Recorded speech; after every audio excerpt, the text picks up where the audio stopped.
in Game of Thrones, I think there's like this, like, I forgot what his name was, but he was talking to Cersei in like the hallways and stuff, right?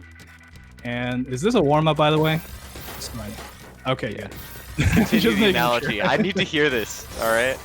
Yeah, but okay, so they're having a conversation, and the guy's like, saying something like knowledge is power, and then I think he was like threatening Cersei with something, something that was happening. Yep.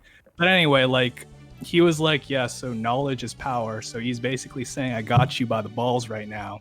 But after he said that, Cersei just calls up a bunch of guards on him, and she's like, no, power is power. And like no matter how many tricks or Damn. gimmicks you have, like there's just players who are just that much more powerful Better. and better than you at. And there's really no other option. No matter how much you know, you just need to do more work in your own gameplay. I think in those situations, Yeah. it's really tough. Like it's a hard pill to swallow sometimes, but it's part of the journey. Yep. And I mean, eventually you get the power, right? This isn't a Game of Thrones like monarchy where you ascend to power. You know? I mean, that all depends on you, right? That all depends on how much Exactly. work you put into it. In my belief, anybody can become good at Tetris. The issue is like one of the requirements is to simply be a good problem solver, and one of the characteristics of problem solvers is not to succumb to anything that you can't figure out in the moment, but keep that mindset that you will figure it out, basically. Exactly, yeah. Like, and I mean, at the top level, a lot of stuff is like figuring it out in the moment, where like you Very need to much instantly adapt. Yeah, you'll notice, like some players, if they're newer, they might not have as much. that was Qmk. Sorry, I thought that was Ripple doing that down stack combo into Spike. Yeah. Yeah. Really nicely done. Ripple's holding his own. Just want to say that. Like, Yeah, he is like Keeping playing it very competitive. solidly still. He's actually going 4 pieces per second, at least at the beginning of that match. Slowing down now though.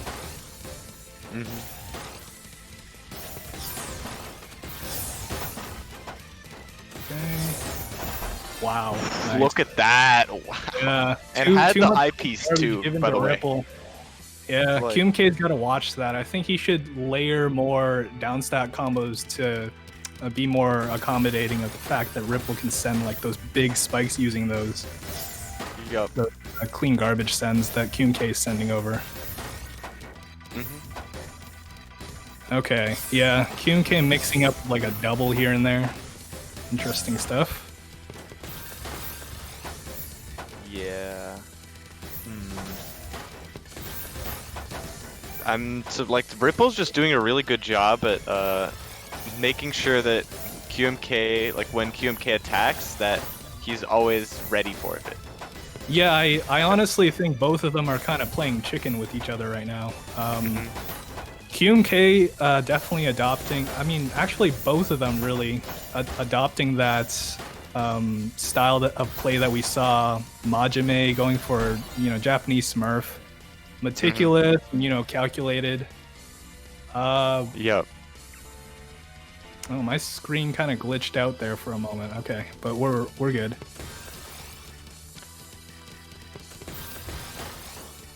Okay, nice build by Qmk with the T-spin doubles. Yeah, still playing really carefully. Yeah. See, you call it playing chicken, right? But when we're friendly, we call it feeling each other out. And I think they still are definitely feeling each other out. I think so. Yeah, like both of them are kind of, well, They don't want to make a move. it's sort of right? playing chicken because, I call it playing chicken simply because nobody's willing to do anything. You have to send lines and, actually start doing things and making moves against your opponents. But in this case, it's more like, they're picking their opportunities. They're not even really building anything to send. They're just kind of like waiting to see what happens. And hopefully, they're in an advantageous spot at that point when the opportunity presents itself. Yeah. I think it's an interesting game plan. But is it the right one? It's yet to be seen. It did work for the first couple games, but Qmk has been running a 2-game win streak. We'll see like whether or not he's changed up his strategy. He is going for more aggressive builds here and playing a little bit quicker, lacing some down stack combos here and there to mix up the garbage. Earlier we did see some Swiss cheese make it over to Ripple's board, for instance. That's a misdrop right there for Ripple. Yeah. Yeah, not gonna get out of And that. this is a really elegant game plan by Qmk because it's basically pressuring Ripple with cheesiness and forcing him into complex situations until eventually he stumbles. I think for sure in this case, Qmk is the better downstacker between the two, and I think Qmk is more than comfortable taking the game in this direction as a result. Yeah, that makes a lot of sense. Qmk almost got screwed over by pass through there, but barely had enough space to work around it. Seems to be like, I don't know. I feel like Qmk is kind of running away with it. Then Ripple is just kind of having trouble keeping up. That's what I'm saying. Like after, I think the initial first 2 games, Qmk just found his rhythm, and you know, he already had a good gauge of, you know, the flow to follow and, you know, when to do what. Oh man, yeah, that some pressure coming over to Ripple. He's got a really nice field here. That was a big down stack, but Qmk just gets through it all instantly and wins the game. Yeah. Oh man, I Ripple, say as he loses the Very game. nice by Ripple. I don't know how much timing that was he calculated in that, but he actually waited to spike out Qmk in the last one there. And it worked out. Yeah, it really did work well, out. actually. Yeah. I'd like to see more of that. I think like if he does that more often, he could pose a pretty good challenge to Qmk. Oh, nice foresight, but Qmk wasn't aware that it was actually a 3 high for that prophecy T-spin. So Ripple's a pretty old school player, right? Is my understanding. He's been around for a very long time. Not as long as Qmk, but I'd still call him an OG just because he was around when Tetris Friends was around and he played in the Tetris Online tournaments back in the day. Do you think some of like those old metas, like can you still see their sort of impact on his playstyle? Like, is there something people did back then that Ripple's still doing a little bit? Dude, I see that in my own gameplay and I hate it. Damn. Because the patterns are kind of locked in place. You have a hard time breaking out of them. Once they've been established for too long. It's still possible to break the patterns and habits, but you know they'll still seep in here and there, especially in, you know, like for anyone really encountering awkward situations or awkward stacks, things you're not familiar with, you're still going to default back to, you know, just speeding through, especially if your opponent is one of those people that doesn't give you the time to think it through.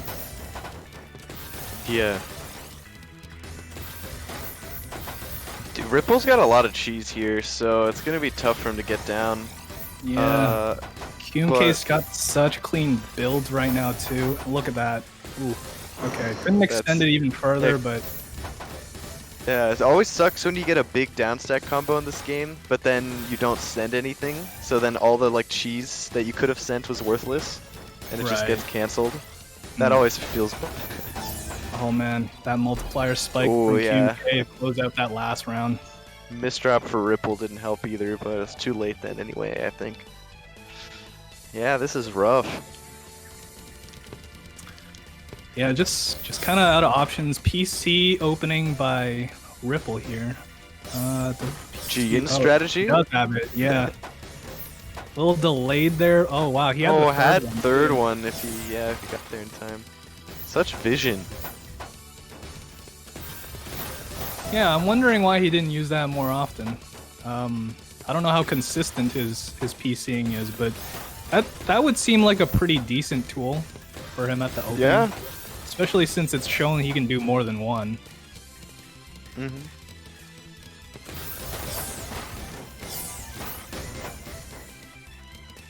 Oh, oh. Ripple making his decisions at the top. Slowed down a little bit. Was able to make it, and actually he's pushed Qmk to the top of the field. Qmk down stacking through. He should be back at the bottom of the field. Yep. Ripple also down stacking though, and he's got a big well that he can send stuff with.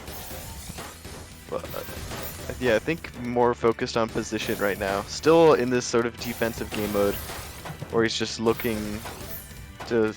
Oh, what is that? That's double I misdrop is so rough. Yeah, 15 spike by Qmk as well. Wow.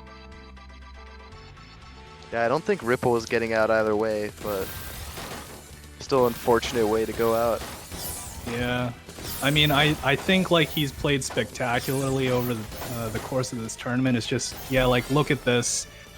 He really is just like there's such a differentiation and skill, like he just can't keep up. You know you can't keep up when like you keep getting caught without options. You should never be without options. Yeah. And you know, like Qmk is doing a very good job at eventually limiting the options that Ripple even has to play around with. Yeah, so good game, great performance by Ripple. I believe he gets 4th place. Right? Yeah, really impressive showing. Like, think about who's placing above him. Japanese Smurf, Qmk, and 0T, right? Like, that's a pretty formidable lineup. Yeah, you got some juggernauts on that list, some OGs, and, you know, like, a mystery.